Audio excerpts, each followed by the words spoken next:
नमस्कार.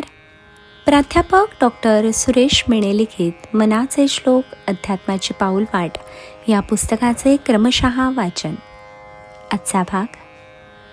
महावाक्य तत्वादिके पंचकर्णे खुणे पाविचे संत संगे विवर्णे द्वितीयेसी संकेत जो दाविजेतो तया सांडुनी चंद्रमा भाविजेतो.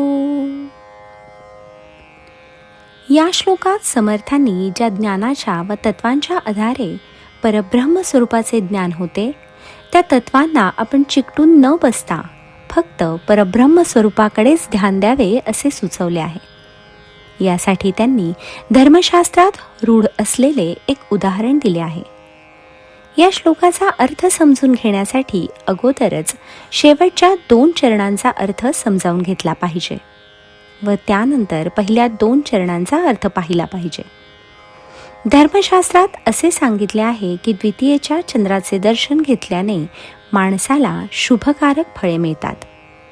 या उदाहरणाचा उपयोग आपल्याला या श्लोकाचा अर्थ समजावून देण्यासाठी केलेला आहे. द्वितीयेच्या चंद्राचे दर्शन शुभकारक असते. अमावस्येनंतर येणाऱ्या द्वितीयेला चंद्रकोर अगदी लहान असते. हे सांगताना व दाखवताना आपल्याला काहीतरी खूण दाखवता येईल किंवा संकेत दाखवता येईल.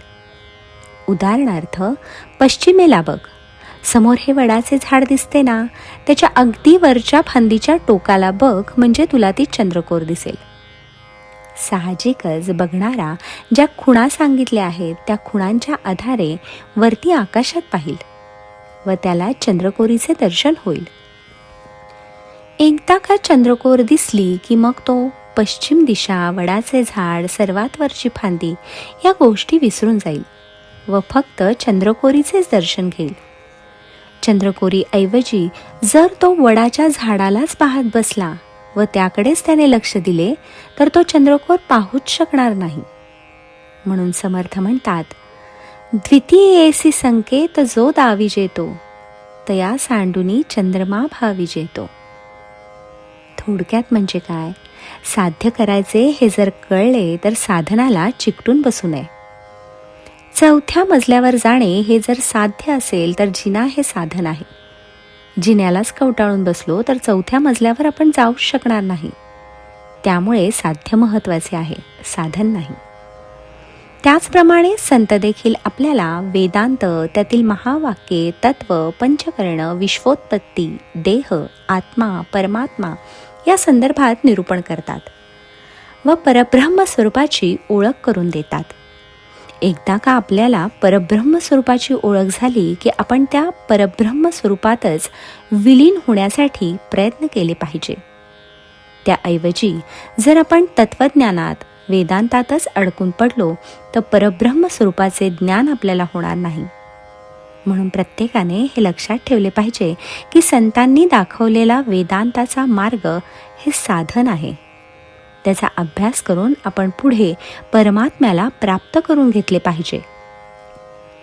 तत्वचिंतनातून आपल्याला परमेश्वराची प्राप्ती करायची आहे.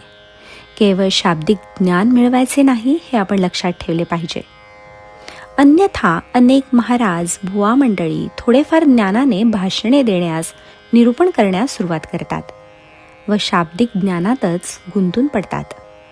त्यांची आध्यात्मिक प्रगती होतच नाही. म्हणून साध्य महत्त्वाचे आहे. साधनाचा फक्त उपयोग करून घ्यायचा आहे हे आपण लक्षात ठेवले पाहिजे. ही सारी साधने अध्यात्माची पाऊलवाट दाखवतात. समर्थांनी मनाच्या श्लोकांच्या द्वारे केलेला उपदेश सुद्धा अध्यात्माची पाऊलवाटच आहे. परंतु त्या पाऊलवाटेचा उपयोग करून आपण चिरंतन अशा सुखाकडे पोहोचले पाहिजे. पाऊलवाट हे साधन आहे हे आपण लक्षात ठेवले पाहिजे. समर्थांना देखील हेच अभिप्रेत आहे. जय जय रघुवीर समर्थ.